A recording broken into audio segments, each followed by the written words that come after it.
The myth of the display of high value and how it might actually be holding you back, just the whole ideology around it.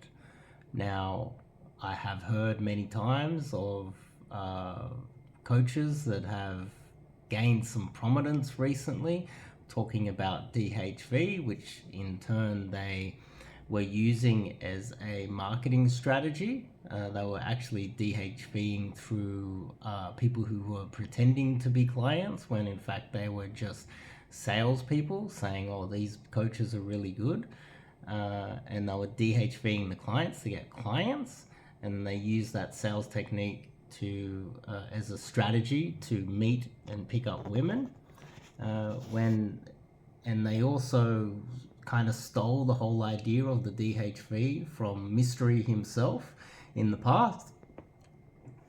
And I would like to tell you a story which is not uncommon in the West these days, of a high value man who is either the CEO, an executive, high ranking in his company, he's making a lot of money, he owns his own house, he drives a sports car, he hits the gym on a regular basis. He literally ticks all of the boxes. He has a large social circle of friends that want to go to expensive restaurants and expensive bars after work on Thursday, Friday, any time of the week, because he's a high value man who is respected within his company. He makes a lot of money. He doesn't have any debt. His family respects him, his community respects him, and he also has a lot of time to hit the gym. He also has the ability to go to a whole range of physicians, doctors, and he takes vitamins. He ticks all of the boxes of a high value man, where he doesn't really need to be displaying any sort of value in any way, shape, or form. And this man who's high value finds himself coming into contact with a beautiful girl who is in one of the companies that he either owns or he is highly ranked in that workplace. And this is very common, that you'll meet someone at work, just the usual way that the average person would meet their partner is either university, school, work, and then it's less likely under social circle conditions, and then there's nightclubs or a cold approach, etc. But the average person would meet a girl under these circumstances, and so he will meet her, he'll bump into her. They're very nervous when they first meet. It feels like they're teenagers again. And over time, he goes out of his way to try to get up close to her and have more contact. And he eventually gets the courage to ask for her number. He gets her number, and they eventually go out on a date. And they're both very nervous. They feel like they're teenagers, they're virgins, it's like their first date ever. And this feels like love to him. And he decides on the first date to pick her up in his expensive sports car. You know, uh, he might not have a Bugatti, but he might have a lot of money, and he'll throw it around, he'll take it to an expensive restaurant. And then after the date, he'll drive her home. He'll be a total gentleman. He won't even hold her hand. He won't even give her a hug after the first date. And she will be all nervous. She'll be happy. He will be nervous. And he will feel like he's building rapport with her. He feels like he's displaying the high value. He picks her up in this expensive car. He's dressed really well. He doesn't come across as a nerd. He's fully aware that there's a lot of wealthy nerds. So he shows a bit of muscle as well, because he's now hitting the gym. He might even be taking testosterone replacement therapy or something along those lines to make sure he looks a bit muscular. So he's ticking all the boxes. And then the second date, he might take her out and introduce her to some high value friends, So she sees the car, she sees the money being thrown around, she sees the high value friends. She starts to think that she might have opportunities within the company now because she's connected with one of the most important men in the company. And he keeps throwing money around and he keeps displaying as much high value as he possibly can. And multiple dates go by and he holds her hand a little bit. They're very nervous, they're giggling. He eventually, after one date, he drops her home and he gets a kiss. He finally gets a kiss on the third or fourth date and they feel like they're going somewhere, right? And in between, what happens is she leaves work, maybe between the second or the third date, while he's dating her and he's working really hard to get her. They're very nervous and they feel like things are going really well. She leaves work and she's walking home. She's walking to the train or the bus. She's going to catch some public transport. She's going to go to the gym. And a guy who basically works in a low-ranking job. He has no money. He's kind of scruffy. He's got baggy pants on. His shoes are, he's got some stubble. He works in the equivalent of McDonald's or something like that in some fast food, and he might even be a pizza delivery driver at night time.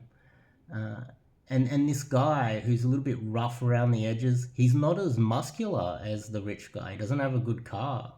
In fact, he probably doesn't even have a car at all. And he approached that girl. But he approached her with the intent to sleep with her as soon as possible. And he gets her number and she goes out on a sneaky date while she is dating the high value man who's taking his time. And on the first date, he doesn't take her to a restaurant. He goes around, he picks her up, and he takes her directly home and he orders takeaway food.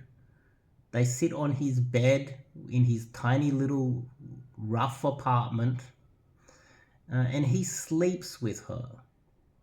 And he gives her the night of her life. She might not go back to him because he might not provide a lot to him, but she will sleep with him.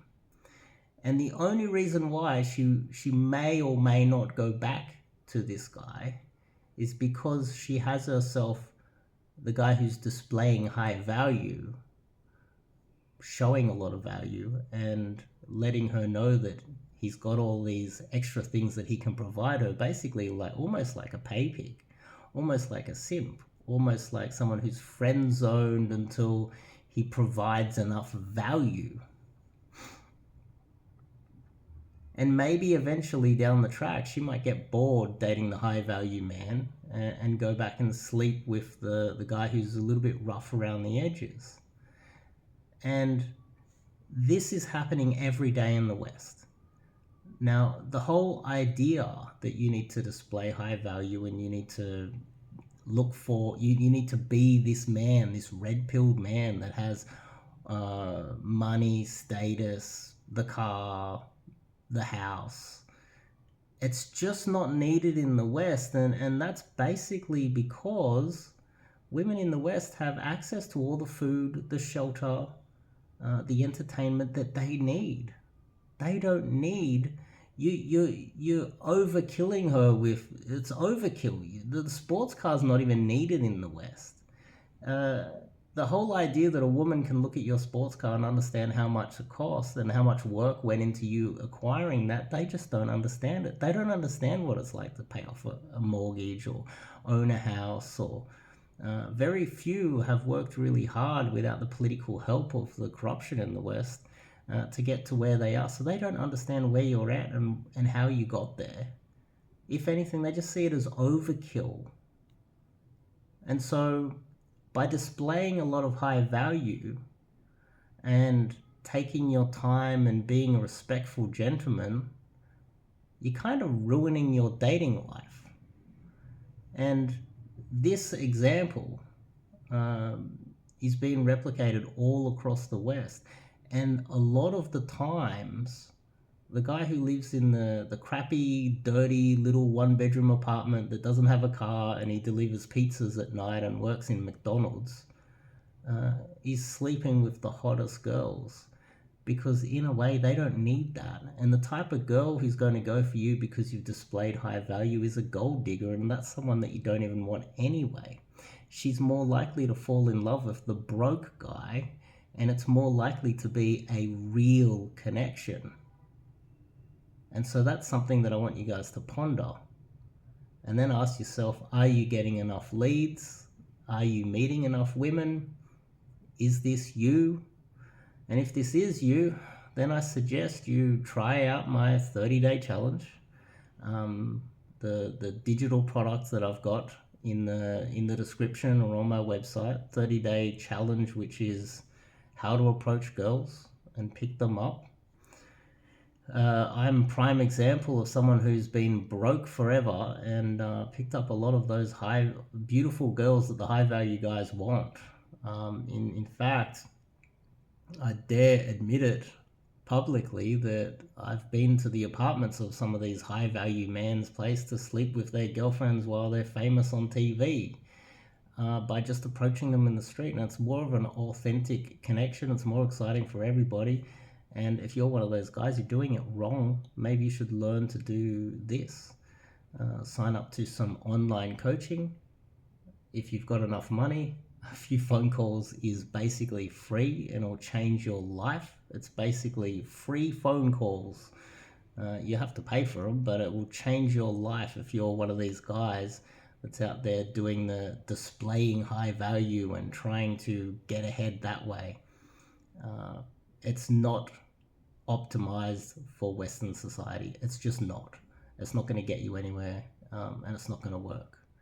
And if it does work, there's a good chance that she's been doing you dirty on the side because you weren't doing it right in the first place. And so give this video a thumbs up if it resonates with you. Sign up to some online coaching, try out the 30-day challenge. I'm also considering putting together a proper book, my own philosophy on game and in book form, how to approach girls. I'm seriously considering putting that book together and creating another product on where to game. So you might be in your hometown, and literally 2 blocks away is the perfect spot for you to be meeting women, but you're not there ever. This digital product will show you not only the 30-day challenge approaching, but also where to do your approaching, which is a very important aspect of this. So hopefully that's been helpful. Give me a thumbs up if it resonated with you. Give me a subscribe, and I recommend online coaching if this sounds like you. If this has happened to you, reach out, do some online coaching. My private calls are almost priceless. They're life-changing. I'll see you guys in the next video. Thumbs up, subscribe. I'll see you guys in the next one. See ya.